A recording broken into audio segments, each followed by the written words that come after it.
mabilipin laban ang sisigla ng mga mamamayan ng Muntinlupa at mga kapitbayan dito sa Maynila.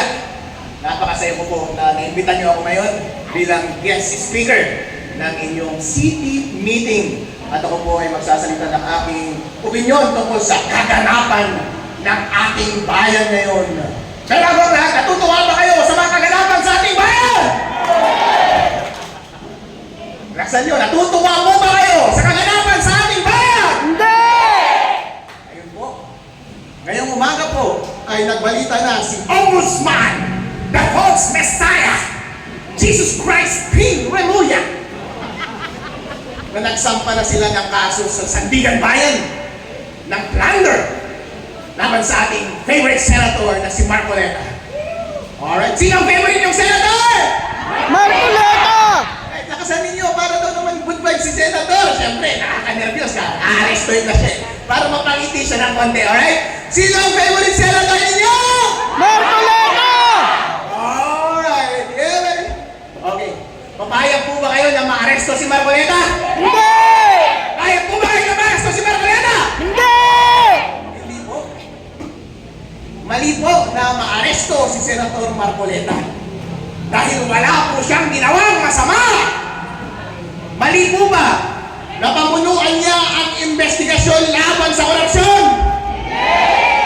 Hindi po mali yun. Mali po ba na ilabas lamang ang katotohanan? Mali po ba na hilingin na maikulong ang lahat ng nagkasala? Panawagan, maikulong ang mga nagkasala. Alright, dapat silang ikulong. Wala po siyang ginawang masama. Yun lamang naman ang kanyang ginagawa. Pero bakit po siya ipinapakulong? Dahil siya yung nangungunang elective official na nag-e-expose ng korupsyon sa administrasyong ito. Tama po ba? Tama po. Yun po ang totoo nilang layunin. Kung titignan po natin yung merits ng plunder, ay wala pong basehan ang ombudsman. Ang gravamen po ng plunder ay by reason of public office. Ang ibig sabihin lang ng plunder, dahil sa kang public official, nagpakayaman ka. Noong tumanggap po ba siya ng pera, dahil po ba siya ay public official o dahil future candidate siya? Dahil future candidate lamang. Ang testing po niyan na walang kinalaman ang kanyang pagiging public official ay dahil kahit hindi ka public official, kahit hindi ka congressman, hindi ka mayor, hindi ka vice mayor, maaari kang tumakbo at maaari kang tumanggap ng donasyon. Kaya walang kinalaman yon ang kanyang pagiging public official. Kaya tama po ba ang plunder? Hindi! Mali po ang plunder. Mas lalo na pong hindi ilgatin iyon. Ang ilgatin po, ibig sabihin, masama o illegal ang kanyang pagkakakuha ng pera. Pero ano po ang sinabi ng COMELEC? Meron bang pagkakamali noong tinanggap niya yung pera? Wala po. Dahil sabi po niya, nung tinanggap niya yung pera ay hindi pa siya kandidato. Kaya pinawalang sala siya ng COMELEC. Kaya walang krimen na nagawa. Therefore, hindi po yun ilgatin.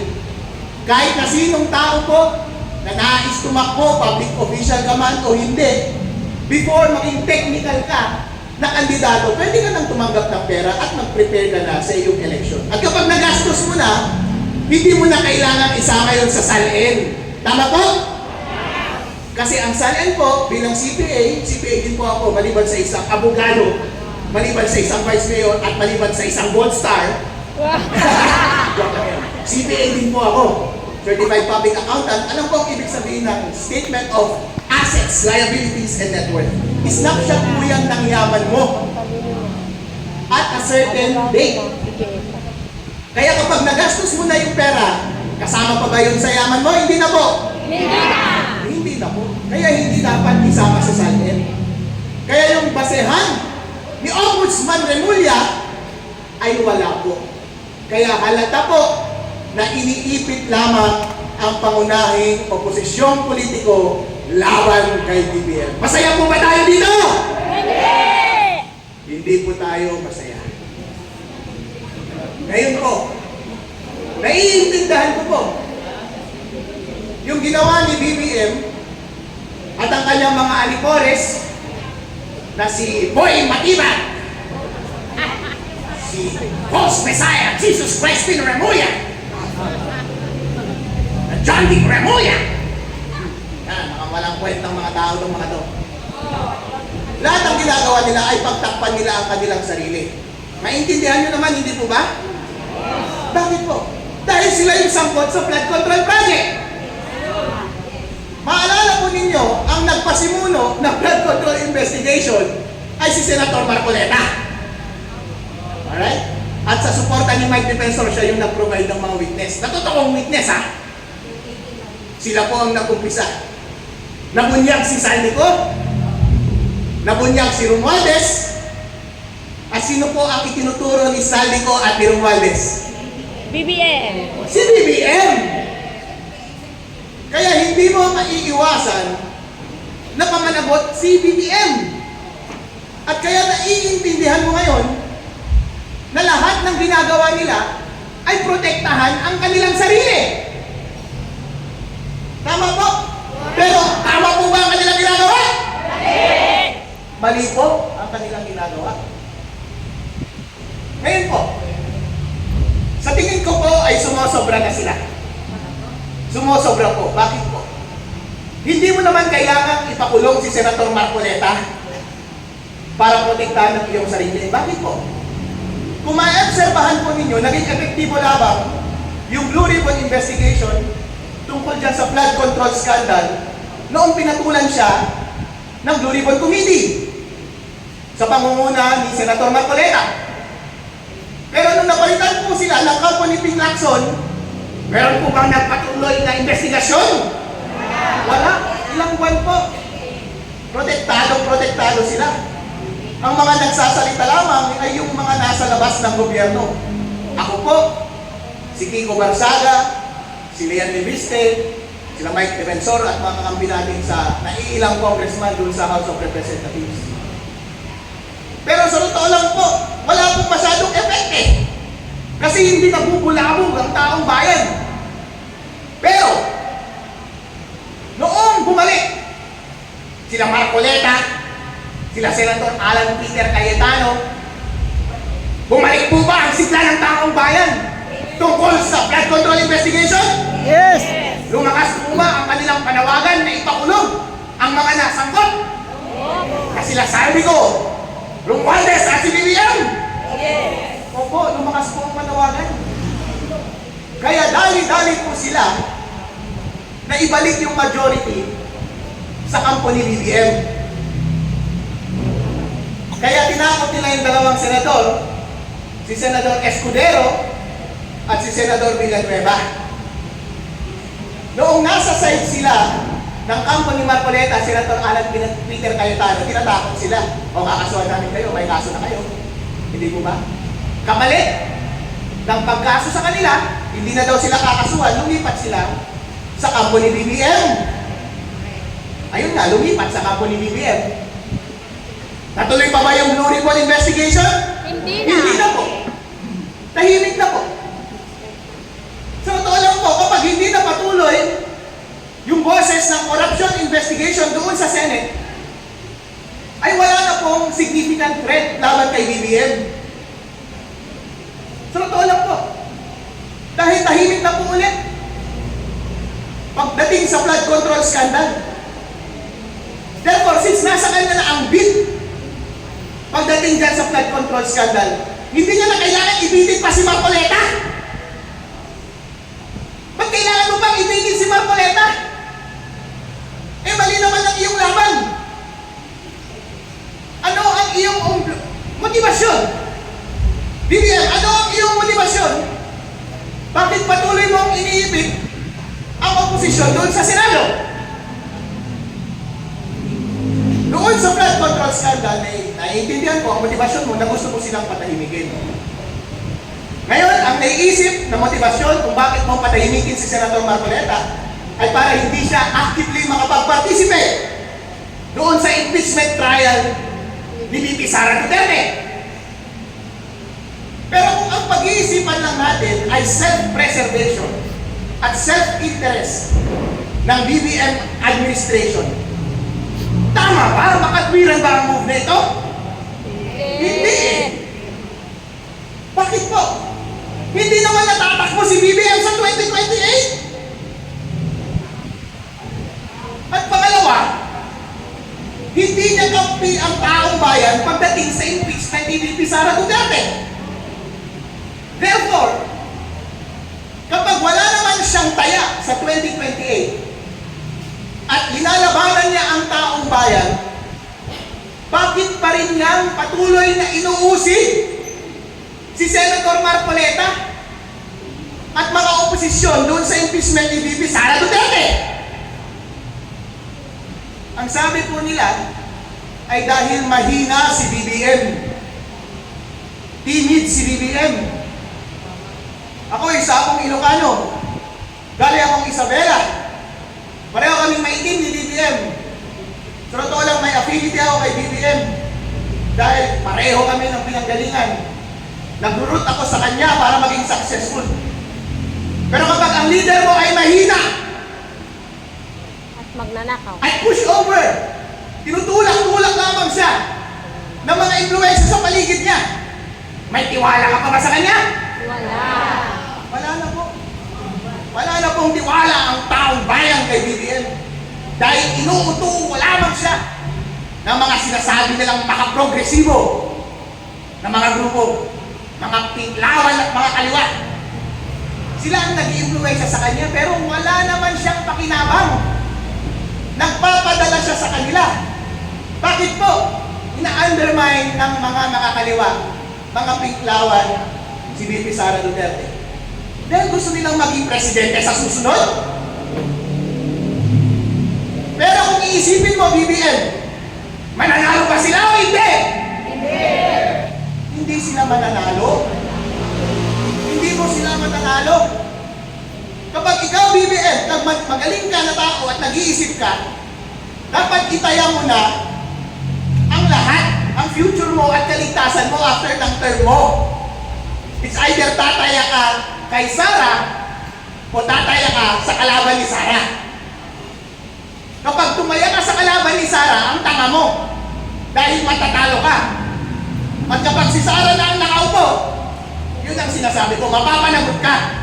Tulong silang lahat. At mapapanagot ang iyong mga kakampi. Bakit po sinabi ko na malakas si Sara? Ako po, first time ko maging public official ngayon. Noong 2025 campaign period, sa totoo lang po, wala naman akong pinapanigan sa national eh. Kasi independent po ako, wala po akong pinanggalingan, walang sumusuporta sa akin, kanya-kanyang diskarte lamang. Walang gastos. Pasikat lamang tayo sa social media. Wala akong pakialam. Pero napansin ko po, itong si BBM, hindi naman niya inaasikaso kahit ekonomiya. Noong 2022, ganadong-ganado akong suportahan si BBM. Dahil Ilocano eh. Dahil anak siya ni Marcos eh. Siyempre mga Pilipino, tribal tayo eh. Mahilig tayo sa mga affinity. Kapag katropa natin yan, magrurot tayo para sa kanila, hindi po ba? Tama po. Iniisip namin noon, pagkakataon na ito ng aming lahi, nabawiin ang aming sirang reputasyon. Dahil kahit pa paano, merong Ilocano pride na tinatawag. Kasi noong naging presidente si Ferdinand Marcos Sr., may konting pride na ginawa kahit pa paano, naiangat niya konti ang ating ekonomiya at proud tayo bilang mga Pilipino sa buong mundo. Pero sa mga huling panahon ng kanyang pamumuno, ninakaw niya ang pera ng taong bayan. Yes, magnanakaw. Nakakahiya at siya ay bumagsak. Pero yung pride na nasa puso namin nandun pa rin. Noong siya ay bumagsak, nahiya na kami. Nakakahiya. Ano bang ipagmamayabang mo? Matalino nga si Ferdinand Marcos Sr., meron siyang nagawang mabuti sa ating bansa. Kurap naman! Binawi naman niya sa korupsyon. Kaya nakakahiya. Kaya tumakbo si BBM, ayun, chance na sana natin yun, di ba mga kababayan? Yes. Mga Ilocano, makabawi. Bumalik yung pride namin. At bumalik din yung pride ng buong Pilipinas. Dahil nung panahon ng kanyang ama, number 1 tayo Ako na, ano pa? sa ating mga kapitbahay. At nangunguna tayo. Iniisip natin noon, ay hindi na siguro uulitin, napakasimpleng trabaho. Mayaman na siya eh, hindi po ba? Marami nang nakurakot yung tatay niya eh, hindi po ba? Eh bakit ka pa magnanakaw? Ang simpleng trabaho mo na lang ay paunlarin ng bansa. Ang confidence ng taong bayan nasa iyo noon. Kasi nasa iyo ang north ng Philippines, nasa iyo pa ang south. Kasi kasama mo si VP Sara Duterte. Pero itong si BBM, tanga! Traidor. Tanga! Hindi niya inisip. Sayang! Ang unang ginawa niya, kinalaban niya yung kalahati ng Pilipinas. 2/3 ng Pilipinas, sinaway niya. Visayas at Mindanao. Pinakulong niya si Digong. Pina-impeach niya si Sara. Tapos yung ekonomiya, hindi natupad. Tapos yung pera ng taong bayan, Ninakaw pa. ninakaw! Ano ba? Para saan ba yung nakaw na kinuha mo? Wala ka naman siguro anak sa labas o mga chicks para buhayin ilang milyon ba dapat at bilyon at trilyong peso ang kailangan mo para yumaman. Wala po talaga. Wrong move. Wrong move. Ngayon po talaga, sumusobra siya. Bakit po siya sumusobra? Sobra na. Dahil hindi niya kasama ang taong bayan. Ito po ang patunay na hindi niya kasama ang taong bayan. Noong 2025 po, nung panahon ng eleksyon, tulad ng sabi ko po, kapag tinanong mo ang ordinaryong tao doon sa Northern Luzon, dahil doon po ako galing, lahat kami may affinity kay BBM. Pero kapag tatanungin mo sila, sino ang suporta mo, si BBM o si Sara? Hindi sasagot yan ng BBM. Bakit? Dahil bumalik yung hiya namin! Nakakahiya, kababain! Kababain ka manong, o kininam. Kababain. Pero, marami sa amin nung una, tulad ng mga Bisaya at taga Mindanao sa inyo. Ngayon, di ba, hate nyo si BBM? Yes! Wala naman kayong affinity kay BBM, di ba? Kasi nung una, hate nyo rin siya.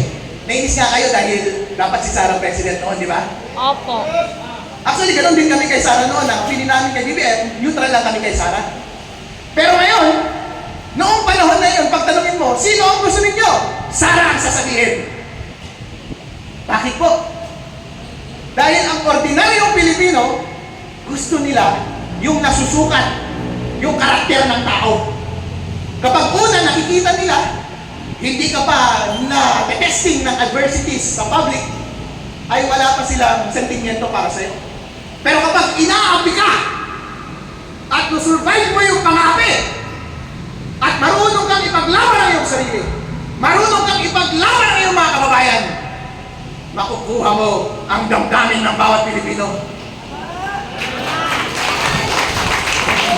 At yun yung nagawa ni VP Sara Duterte sa Northern Luzon. Dahil hinarap niya lahat ng pag-uusig sa kanya. Sa bandang huli, siya po ay nagwagi. Kaya love siya ng mga taga-Northern Luzon. Yes! Itong si BBM walang narrative, kundi puro korupsyon. Nanakaw. Katraidoran. Kaya hindi totoo yung sinasabi nila na walang pull si VP Sara doon sa North. Sinasabi ko po, meron. Hindi ibig sabihin na meron kaming konting affection kay BBM. I hate namin si VP Sara. Hindi po yan totoo. May affinity kami konti kay BBM, kahit pa paano, by reason of sentiment. Pero pagdating sa 2020, ang manok namin ay si VP Sara Duterte! Woo! Duterte! Yan po ang totoo. Yan po ang totoo. Dahil yan po ang journey ko din bilang individual. Kailangan po natin pumanik doon sa taong number 1 Kahit sabihin po nila, ang parating sinasabi nila, kung kani-kanino kayo pumapanig, hindi naman perfecto yung tao na yan. Okay lang na hindi perfecto. Kaysa lang naman ang may posibilidad na manalo eh. Eh kaysa naman magngangaw-ngaw ka dyan ng kung ano-anong sinasabi mo, hindi naman mananalo yung manok mo. Anong maasahan mula sa'yo at mula sa panig ninyo? Hindi po ba? Kaya yun po ang dahilan. Kaya ang buong Pilipinas, kung mag-stake sila ng future nila, i-stake nila sa tao na may pinakamalakas na posibilidad na manalo. At ibibigay nila yung confidence nila sa kanya. Kaya ang suporta ng buong Pilipinas ay kay VP Sara Duterte ngayon. O sino ba ang kumukontra kay VP Sara Duterte? Sino ba ang manok nila sa 2028? Si Risa Ontiveros? Wala. Anidoro! Si Tulfo! Itong mga taong to, pumaporma din sa North yan eh. O di ba? May kamag-anak sila sa North, sa lugar namin. Diretso Anidoro! Hindi naman yan gusto eh. Si Ontiveros, gumagastos. Diretso Hindi naman gusto ng taong bayan, hindi naman kilala. Diretso Anidoro! Kaya alam natin na hindi sila mananalo. Tama po ba? Tama po. Kaya bibigyan ang tala mo talaga. Kapag mawawala ka na dyan at si VP Sara na ang presidente, kawawa talaga ang pamilya mo. Kaya mag-isip-isip ka ngayon. Sabi nga ng iglesia, hindi po ba? Sabi ng iglesia noon, we rest on the statement of President Bongbong Marcos na ayaw niya ng impeachment dahil pampagulo lang ng impeachment. Hindi po ba? Eh ngayon, hindi natin alam kasi push over itong idol natin eh. Mabilis mauto. Ngayon po, inattempt ulit nila na pabagsakin ng imahe ni VP Sara Duterte sa pamagitan ng impeachment trial, mini-trial nila sa Committee on Justice doon sa House of Representatives. Naniwala po ba ang taong bayan? Hindi po. Bakit? Dahil sinungaling yung mga witness. Si Madriaga sinungaling. Yung painting daw na nasa likod ni VP Sara, gawa daw ng kanyang scholar, hindi naman.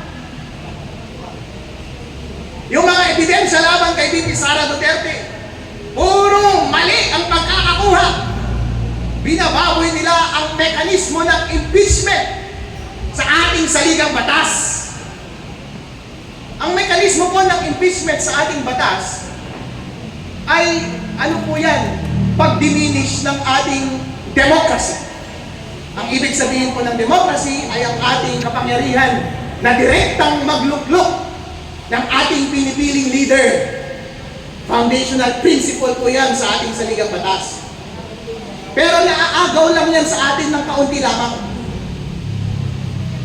Principally, na-exercise natin ang democracy sa pamamagitan ng eleksyon. Pero kung minsan, pwedeng gawin nila ang impeachment. Kapag nagkasala ng mabigat, kaya nga nakalagay, high crimes eh. Treason, plunder, mga mabibigat talaga. Hindi pagsunod sa konstitusyon, mabibigat. Pero yung mga ibinibintang nila kay VP Sara Duterte, mabigat ba? Hindi. Kasi sa buong panahon na siya ay nakaupo, ano po ang opinion ng Commission on Audit? Unmodified. Siya po ay lusot.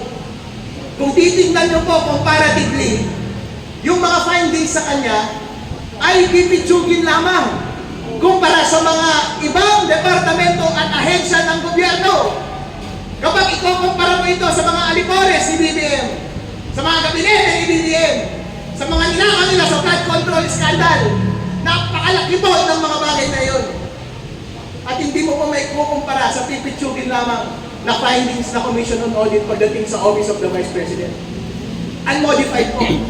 Ako po ay isang CPA. Nag-practice po ako sa aking pagiging CPA noon sa SGD Company, Ernst & Young, dito sa Pilipinas, #1 auditing firm sa Pilipinas. Nag-audit po ako, at saka sa Deloitte Philippines. Gumagawa rin po ako kami ng financial opinion na tinatawag. Sa private sector, ang tawag namin kapag perfect yung score mo, unqualified opinion. Sa government, kapag perfect yung score mo, ang tawag unmodified opinion. Yes. Kaya yung score po ni Office of the Vice President, VP Sara Duterte, perfect! Wow. pagdating sa Commission on Audit. Yung mga findings po na tinatawag na ganyan ay normal lamang. Kahit ako po, nag-audit ako noon, meron talagang mga findings. Bakit po kulang ng documentation? Di ba? Maliit na pagkukulang. Kulang ng documentation, hindi naman tao kasi tao yung gumagawa eh. Tao lang tayo, nagkakamali namin, isang tao yung gumagawa. Kahit kayo po, hindi perfecto. May mga konting pagkakamali. Pero ang bottom line yan is, kapag hindi niya naapektuhan materially yung financial statements. Bilang auditor, kapag iisipin mo na hindi naman naapektuhan finance materially yung mga information doon sa financial documents ng Office of the Vice President ay walang pagkukulang, kaya unmodified. Kung base lamang sa usapin na iyon, ay wala pong pagkakasala. Si VP Sara Duterte! Yes. Tama po yan. At naiintindihan po yan ng taong bayan. Kaya po nung ginawa nila yung hearing doon sa Committee on Justice sa House of Representatives, kampi po ba nila ang taong bayan? Hindi po. Hindi po nila kampi ang taong bayan. Hindi nila kampi ang taong bayan. Bakit? Napapansin niyo po yan sa mga senador. Alam nila na ang taong bayan ay against impeachment at pro-Sara. Lumabas na rin po yan sa mga survey. At marami sa kanila ang magre-re-election sa susunod. Kaya lumipat sila sa side ni Marcoleta. Di ba? Naisip niyo po yun sa brief moment na nahawakan nila Senator Alan Peter Cayetano at Marcoleta yung majority ng Senate. Dahil doon sa mga sipsip na senador na gustong sumipsip kay VP Sara Duterte. Dahil alam nila na darating na yung impeachment, gusto nilang kumampi sa kanya, pumunta sila sa majority. Pero hindi nila akalain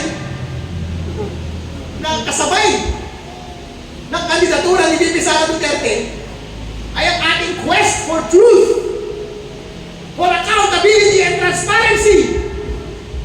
Kasama doon sa pagbuo nila ng bagong mayorya ay yung pagbuo ng bagong liderato ng Blue Ribbon Committee and pag-restart ng Blue Ribbon investigation laban sa flood control projects. Tama ba?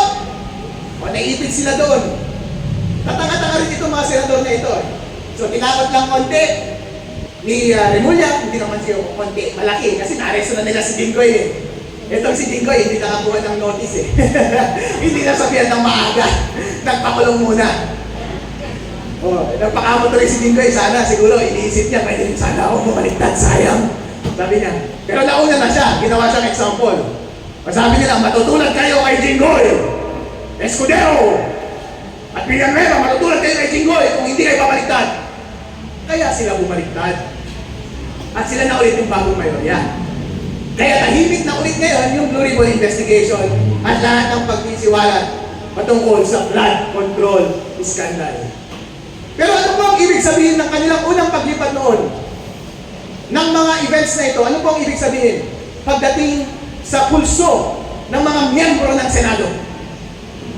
Ang ibig sabihin po nito ay sa loob nila, pro-VP Sara sila. Tama po ba? Ayaw lang nilang makulong. Kasi involved din sila doon sa flood control project.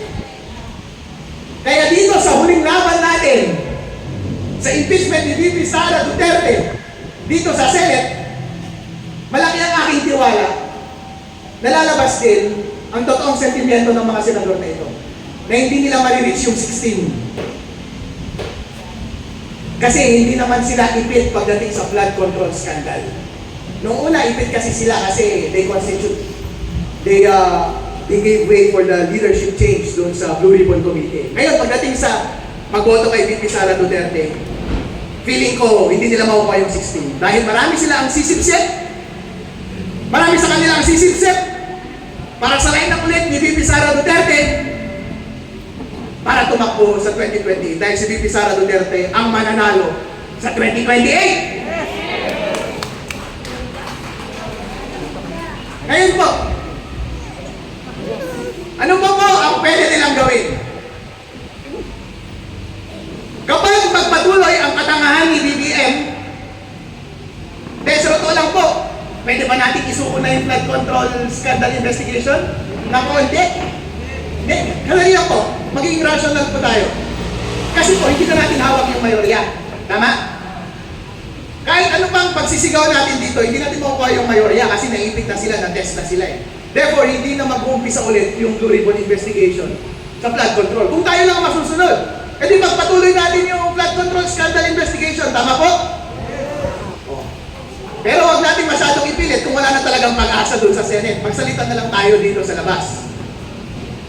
Ngayon po, itong si BBM, safe na sana siya eh.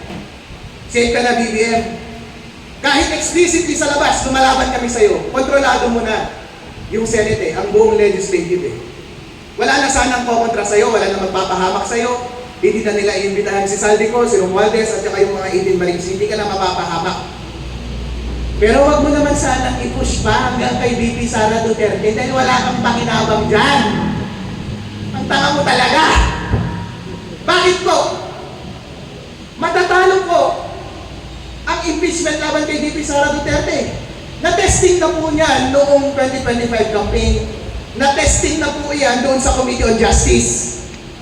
Kinagat ba ng taong bayan? Hindi po kinagat ng taong bayan.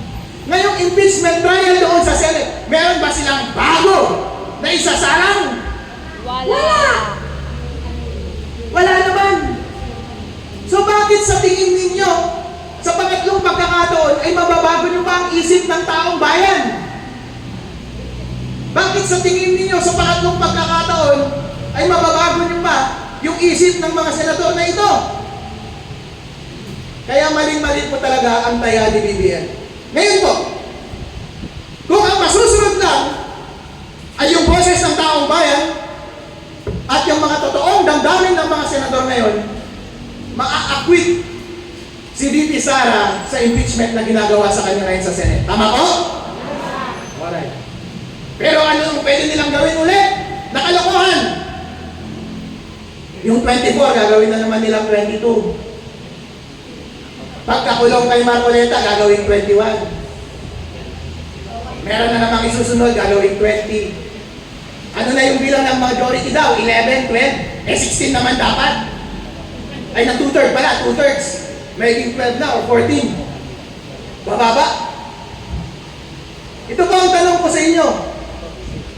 Kapag gagawin ulit nila yung kalokohan na ito, mabayad po ba kayo? Hindi po. Huwag po kayong pumayag. Then, sa totoo lang po ngayon, sa lahat ng mga laban natin, bugbog na bugbog po tayo eh.